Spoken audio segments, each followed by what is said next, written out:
correctional facility. Like Pharaoh and company, brainwashing we say we free. We just can't go on this way. We just can't go on this way.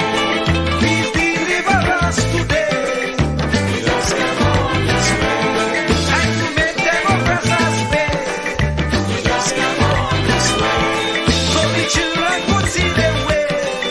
We just can't go on this way.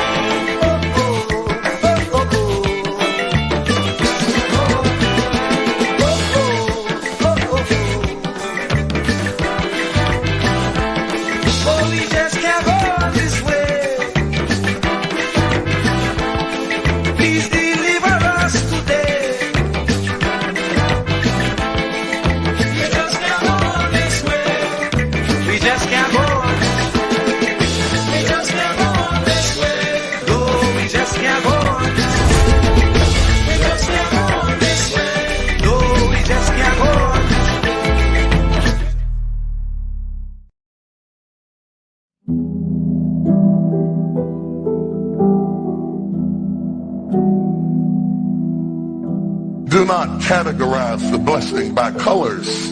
It is not the colors you need to watch. It is the character. Watch out for the character. I'm going to tell you that there are three basic types of people that you will interact with if you are a child of destiny. Can I share this with you? The first group are confidants. Confidants. You will have very few of them. Confidants are those people in your life who love you unconditionally. They are into you. Whether you're up or down, right or wrong, they are into you.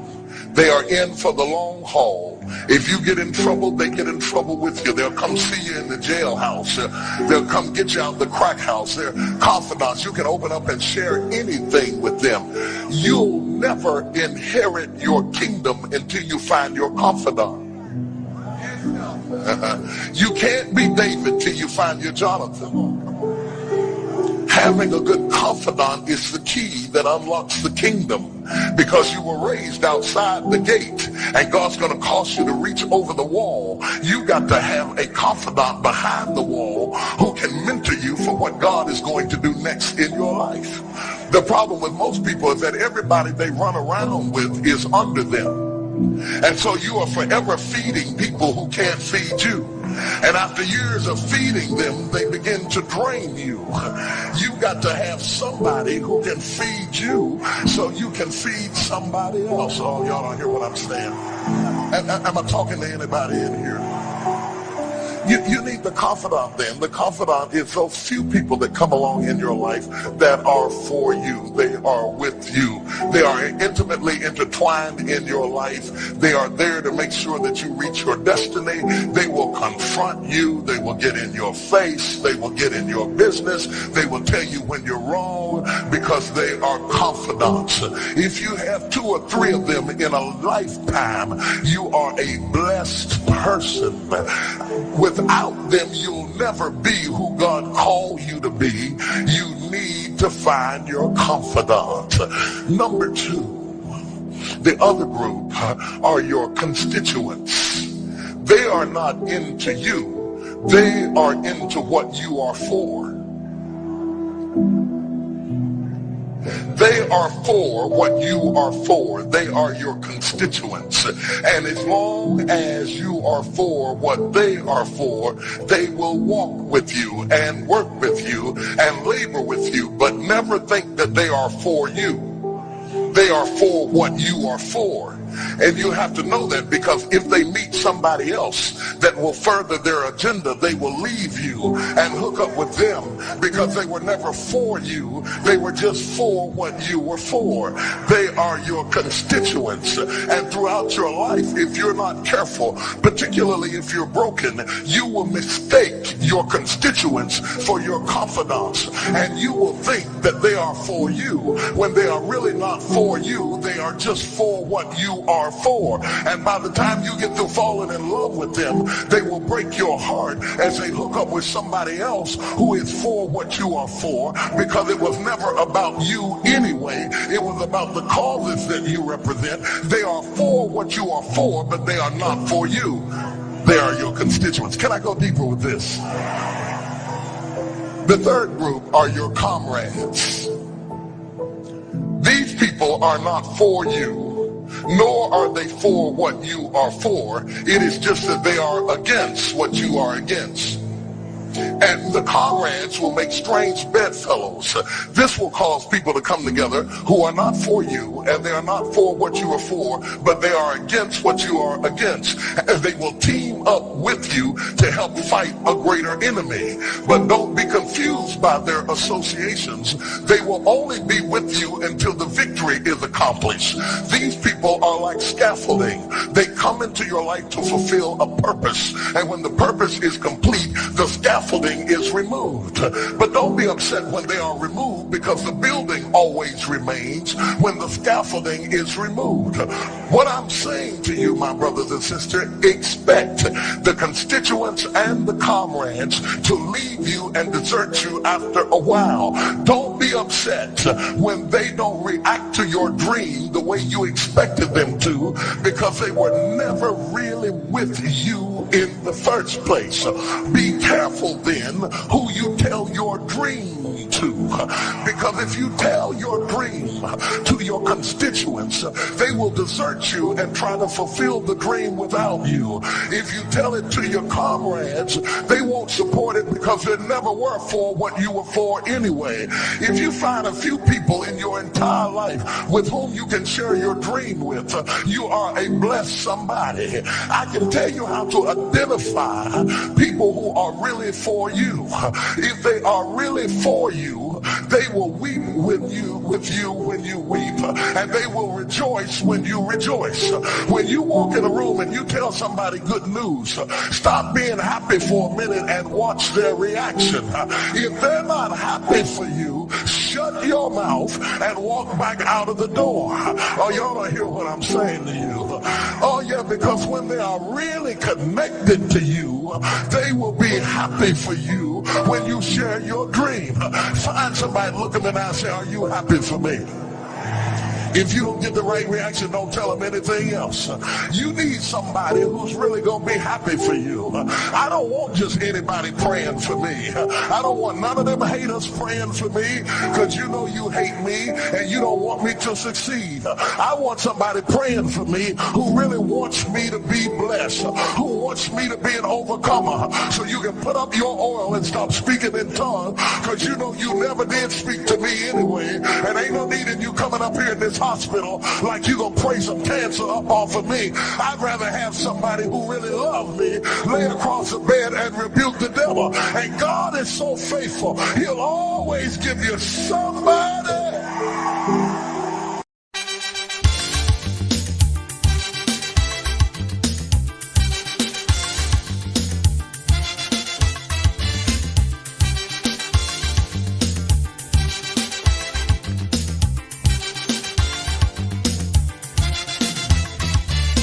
You get up one morning, your elders have something, you don't know how they get it, but you want to use it. But if you ask them old people to get the things what they went through, ask them this any day, and your parents sure to say, black man have to keep on jamming, for black man to get a little something.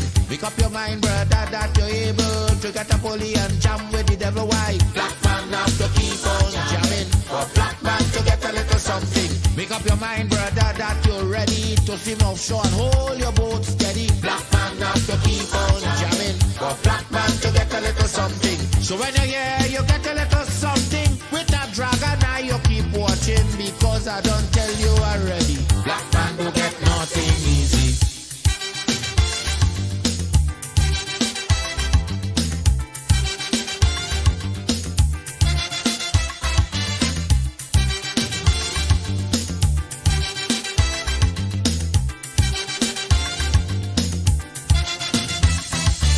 I say you get up one morning, and oil money running. How it come you don't know, so that it can how the thing go. But if they read about Uriah, they wanna find out the pressure. How we get so much old hell to get a penny from TLL. Black man have to keep on jamming, for black man to get a little something. You got to take up your own cash money, pay people for your own refinery. Black man have to keep on jamming, for black man to get a little something. Make up your mind to be a magician, to make money out of scrap iron. Black man have to keep on jamming, for black man to get a little something. So when you hear you get a little something, with that eagle eye you keep watching, because I don't tell you already, black man don't get nothing easy.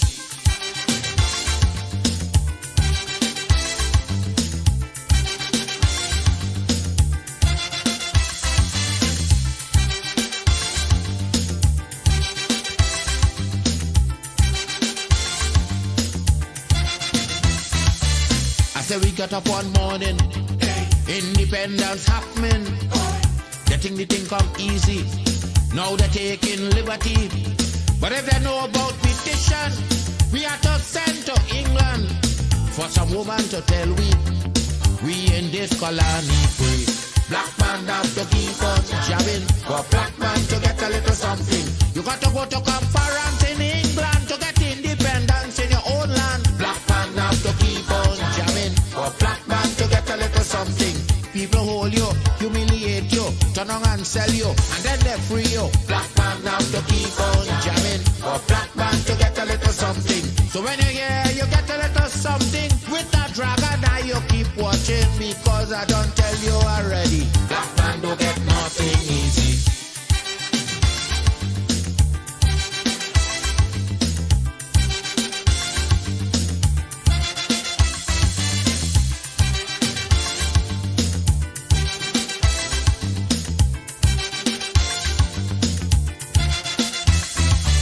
So when a black man gets something, he got to start thinking to get it there easy. He got to practice economy, from getting licked from the slave master to become the landowner. Brother, it's a terrible journey, back with plenty brutality. Black man have to keep on jamming, for black man to get a little something. You got to rise up, you got to stand up, pick up your mind, you will always stay on top. Black man have to keep on jamming, for black man to get a little something. You got to go to conference in England to get independence in your own land. Black man have to keep on jamming, for black man to get a little something. You got to take up your own cash money, pay people for your own refinery. Black man have to keep on jamming, for black man to get a little something. Make up your mind to be a magician, to make money out of scrap iron. Keep me as the apple of thine eye, hide me under the shadow of thy wing, O Lord, my Savior. It's so hard to deal with personal struggle, so sad when you feel alone in your trouble. It's real hard when you want to talk to a brother. It's so bad because of how some look at you after. So Jesus, cover me while you fix it. Cover me while you fix it. Cover me while you fix it. Jesus, cover me. Cover me while you fix it. Cover me while you fix it. Cover me while you fix it. Jesus, cover me. Cover me head. Satan want me dead. Cover me back from human attack. So Jesus, cover me while you fix it. Cover me while you fix it. Jesus, cover me while you fix it. Jesus, cover me. People see you smile, but don't know the hurt that you're feeling. Even as God's child, at times your heart does be bleeding. Where can you go when you're really looking for healing? Who know how to flow when your soul needs some restoring? So Jesus, cover me while you fix it. Cover me while you fix it.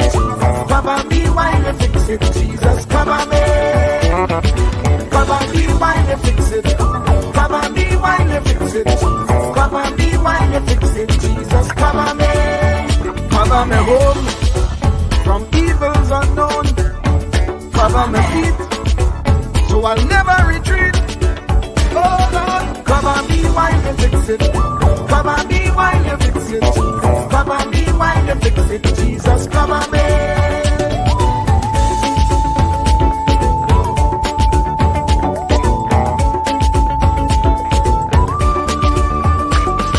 Cover my brother, cover my sister, them who under pressure. Cover, cover, cover, cover the preacher, every church worker, the young believer. Cover, cover, cover, the worship leader and intercessor, every gospel minister. Cover, cover, cover. Jesus alone is the one who has the real answer. The one on the throne is the true and loving Father. He will hold your hand and keep you from going under. He will make you stand and let you know he's a fixer. Cover me while you fix it. Cover me while you fix it. Jesus, cover me while you fix it. Jesus, cover me. Cover me while you fix it. Cover me while you fix it. Jesus, cover me while you fix it. Jesus, cover me. Cover my mind. You know the struggle sometimes. Cover my mouth, that the wrong thing wouldn't come out. Oh Lord, cover me while you fix it. Cover me while you fix it. Cover me while you fix it. Jesus, cover me. Cover the Christian in the midst of aggression with the power of your right hand. Jesus, cover, cover, cover them helpless children. Jesus, defend them. Send help from heaven. Jesus, cover, cover, cover all them radio stations that blessing the nation. Grant divine protection. Jesus, cover, cover, cover. Cover me. Cover me. Cover me. Truer words were never spoken. The less you associate with some people, the more your life will improve. Anytime you tolerate mediocrity in others, it increases your mediocrity. An important attribute in successful people is their impatience with negative thinking and negative acting people. As you grow, your associates will change. Some of your friends will not want you to go on. They will want you to stay where they are. Friends that don't help you climb will want you to crawl. Your friends will stretch your vision or choke your dream. Those that don't increase you will eventually decrease you. Consider this. Never receive counsel from unproductive people. Never discuss your problems with someone incapable of contributing to the solution, because those who never succeed themselves are always first to tell you how. Not everyone has a right to speak into your life. You are certain to get the worst of the bargain when you exchange ideas with the wrong person. Don't follow anyone who's not going anywhere. With some people you spend an evening. With others, you invest it. Be careful where you stop to inquire for directions along the road of life. Wise is the person who fortifies his life with the right friendships. If you run with wolves, you will learn how to howl. But if you associate with eagles, you will learn how to soar to great heights. A mirror reflects a man's face, but what he is really like is shown by the kind of friends he chooses. The simple but true fact of life is that you become like those with whom you closely associate, for the good and the bad. Note, be not mistaken. This is applicable to family as well as friends. Yes, do love, appreciate, and be thankful for your family, for they will always be your family, no matter what. Just know that they are human first, and though they are family to you, they may be a friend to someone else and will fit somewhere in the criteria above. In prosperity, our friends know us. In adversity, we know our friends. Never make someone a priority when you are only an option for them.